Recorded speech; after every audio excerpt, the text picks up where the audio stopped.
بالله من الشيطان الرجيم بسم الله الرحمن الرحيم হযরত আনাস রাদিয়াল্লাহু তাআলা আনহু থেকে বর্ণিত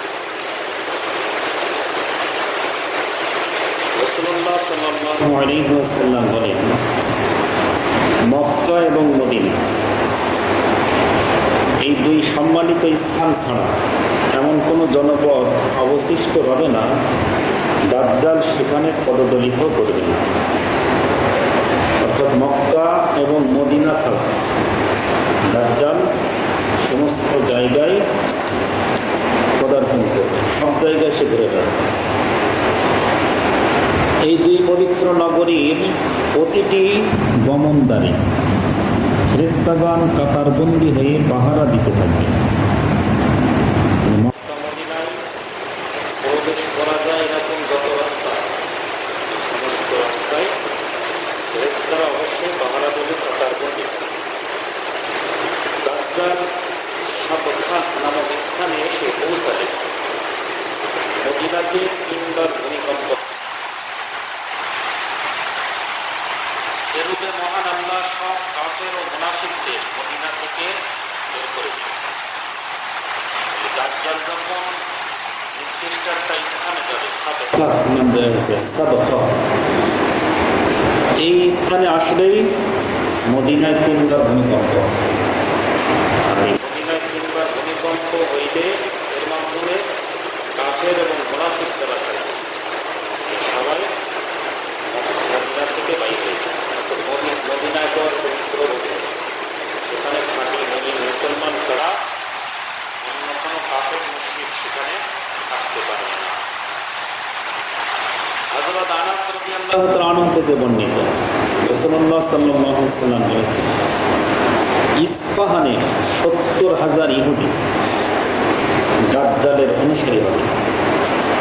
এরা সবুজ রঙের চাদর পরিহিত।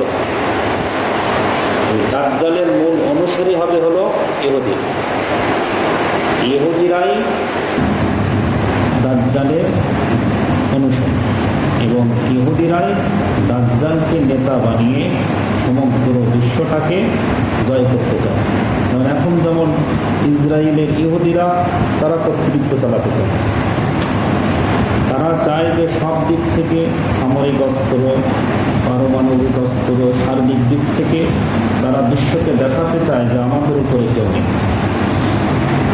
এই জন্য এই যে ইরানের যুদ্ধে তারা পরাজয় বরণ করেছে, কিন্তু তারা এই হার মানতে রাজি না। তারা এখনো পর্যন্ত চালিয়ে যাচ্ছে, না আবারও আমরা লড়ব, হুমকি ঝুমকি এখনো।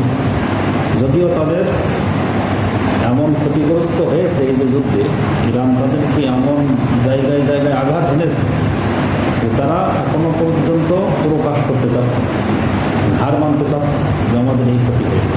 যদিও অনেক এখনকার যুগে কি গোপন রাখা যায়? মিডিয়ার যুগে গোপন রাখা কঠিন, প্রকাশ হয়ে গেছে যে তারা কতটা ক্ষতিগ্রস্ত হয়েছে। তারপরেও তারা কি মুখে দমন হবে, তারা বিশ্বে তারা দেখাতে চায় যে আমাদের উপরে কেউ নেই। এই দাজ্জাল সে শয়তান দ্বারা পরিচিত।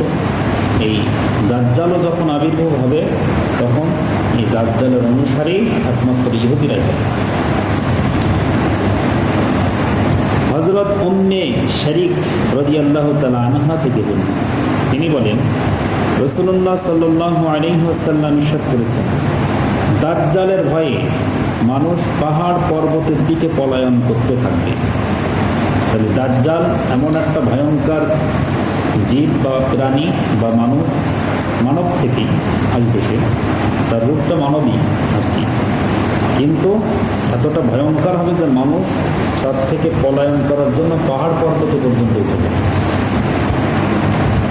হযরত ইমরান ইবনে হুসাইন রাদিয়াল্লাহু তাআলা আনহু থেকে বর্ণিত, তিনি বলেছেন, আমি রাসূল সাল্লাল্লাহু আলাইহি সাল্লামকে বলতে শুনেছি, হযরত আদম আলাইহিস সালামের জন্ম থেকে মহাপ্রলয় পর্যন্ত, অর্থাৎ কিয়ামত পর্যন্ত সময়ের মধ্যে দাজ্জালের বিপর্যয় ও ফিতনার চেয়ে বিরাট কোনো ফিতনা আর হবে না। আদম ফেরাউন থেকে নিয়ে কিয়ামত পর্যন্ত যত ফিতনা এসেছে, ফেরাউন ফিতনা, নমরুদি ফিতনা, এই সব ফিতনার চেয়েও ভয়াবহ ফিতনা হবে দাজ্জালের ফিতনা। হযরত আবু সাঈদ খুদরী রাদিয়াল্লাহু তাআলা আনহু কর্তৃক বর্ণিত, রাসূল সাল্লাল্লাহু আলাইহি ওয়াসাল্লাম বলেন, দাজ্জাল আত্মপ্রকাশ করলে ঈমানদার ব্যক্তিদের মধ্যে এক ব্যক্তি তার কাছে যাবে। এক ব্যক্তি যাবে, সে ঈমানদার। তার সাথে দাজ্জালের সাথীদের দেখা হবে। তারা তাকে বলবে, কোথায় যাবার ইচ্ছা করছে? সে মুমিন ব্যক্তি বলবে, আমি এই আবির্ভূত ব্যক্তির কাছে যেতে ইচ্ছা করছি। তখন দাজ্জালের সাথীরা বলবে, আমাদের রবের প্রতি কি তোমার ঈমান নেই? তাদের রবকে বলবে, আমাদের এই রবের প্রতি কি ঈমান নেই, অর্থাৎ দাজ্জালের প্রতি কি ঈমান নেই? সেই মুমিন ব্যক্তি বলবে, আমাদের রবের ব্যাপারে তো কোনোরূপ গোপনীয়তা নেই। আমাদের যে রব মহান আল্লাহ, মহান আল্লাহর ব্যাপারে কি কোনো গোপনীয়তা নেই। তখন তারা বলবে কি, এদের কতল করো, হত্যা করো।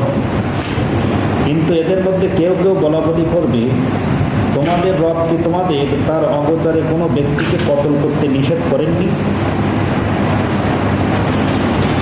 সুতরাং তারা তাকে দাজ্জালের কাছে নিয়ে যাবে। মানে দাজ্জালের হুকুম ছাড়া কাউকে হত্যা করতে নিষেধ করেছে, যে হত্যা করলে দাজ্জালই করে। তাই বলছে যে তাদের মধ্যে বলাবলি করছে যে তোমার রব তো নিষেধ করে দেয় যে কাউকে হত্যা করা যাবে না। তাই তাকে দাজ্জালের কাছে নিয়ে যাবে। যখন মুমিন ব্যক্তি দাজ্জালকে দেখবে, তখন বলবে, হে মানব সকল, এ তো সেই দাজ্জাল যার প্রসঙ্গে রাসূল সাল্লাল্লাহু আলাইহি ওয়াসাল্লাম স্পষ্টভাবে বলে দিয়েছেন।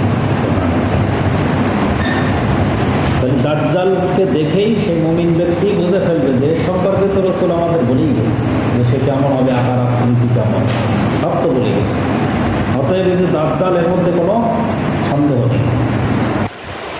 এরপর দাজ্জালের নির্দেশে তার দেহ থেকে মাথা বিচ্ছিন্ন করে দেওয়া হয়। তাহলে মুমিন ব্যক্তি যখন স্পষ্টভাবে তাকে দেখে দাজ্জাল হিসাবে সে পরিচয় দেবে। দাজ্জাল সে পরিচয় দেবে কি হিসাবে? জানে রব, আমি সব করে দেব, আমি জীবনকে মৃত্যু বানিয়ে দেবো, মৃত্যুকে জীবন দান করবো। এভাবে সে আল্লাহ যদি থাকে। আর এই মুমিন ব্যক্তি তার সব ব্যাপার যখন ফাঁস করে দিচ্ছে, তখন কি করে দিল? তার দেহ থেকে মাথা বিচ্ছিন্ন করে দিল, তার পেট ও পিঠ উন্মুক্ত করে পিটানো হবে। আর বলা হবে, তুমি কি আমার প্রতি ঈমান স্থাপন করো না? উত্তরে মুমিন ব্যক্তি বলবে, তুমি তো সেই মিথ্যাবাদী মসিহ দাজ্জাল। সুতরাং তার নির্দেশে মুমিন ব্যক্তির মাথার সিঁথি থেকে দু পায়ের মধ্য পর্যন্ত করাত দিয়ে ছিঁড়ে দুই টুকরো করা হয়।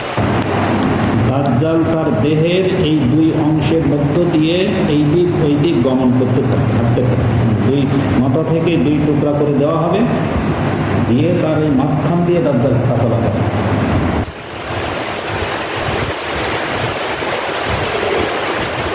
এরপর সেই মুমিন ব্যক্তির দেহকে সম্বোধন করে বলবে, পূর্বের মতো হয়ে যাও। দাজ্জাল বলবে, তখন সে আবার পরিপূর্ণ মানব হয়ে দাঁড়িয়ে যাবে। দেখেন ফিতনা কতটা কঠিন হয়ে যাবে। আবার সে বলবে, এখন তুমি আমার প্রতি ঈমান আনো কি? মুমিন ব্যক্তিটি বলবে, তোমার সম্পর্কে এখন আমি আরো অভিজ্ঞতা লাভ করে গেছি, যে আমি আরো অভিজ্ঞ হয়ে গেছি যে তুমি আসলে দাজ্জাল। মানে এই সম্পর্কে কি সব রাসূল সাল্লাল্লাহু আলাইহি ওয়াসাল্লাম আগে বলে গেছে। তাই বলছে, আমার ঈমান আরো তাজা হয়ে গেছে, যে তুমি যে দাজ্জাল এটা আরো প্রমাণ হয়ে, যে তুমি আমাকে দুই টুকরা করে আবার এক করে দিয়েছে, তুমি যে আরো দাজ্জাল, সেটা আমি আরো বেশি প্রমাণিত হয়ে গেলাম। এরপর সেই মুমিন ব্যক্তি মানবদেরকে ডেকে বলবে, হে মানব মণ্ডলী, আমার পর এ আর কারোর কিছু করতে পারবে না।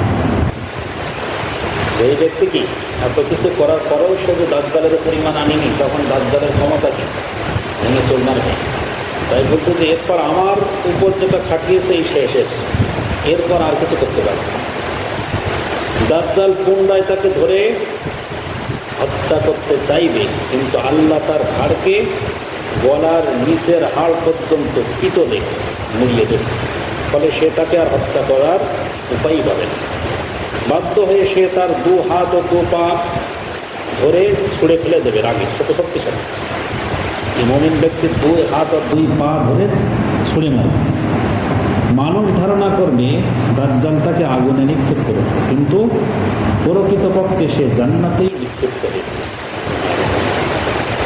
রাসূল সাল্লাল্লাহু আলাইহি সাল্লাম বলেন, এ ব্যক্তি বিশ্ব জগতের রব আল্লাহর কাছে মানুষের মধ্যে সবচেয়ে উন্নত স্তরের শহীদের মর্যাদা লাভ করবে। এই যে মুমিন ব্যক্তি, যে তাকে 2 টুকরা করা হলেও সে দাজ্জালের অনুসারী হইবে, এই জন্য এই ব্যক্তি সবচেয়ে উন্নত স্তরের শহীদের মর্যাদা লাভ করবে। তাহলে কতটা ভয়াবহ ফিতনা সৃষ্টি করবে পৃথিবীতে দাজ্জাল, সেটার রূপরেখায় হাদিসে ফুটে এসেছে। আরও আমরা সামনে ধারাবাহিকভাবে দাজ্জালের ফিতনা সম্পর্কে শুনব ইনশাআল্লাহ।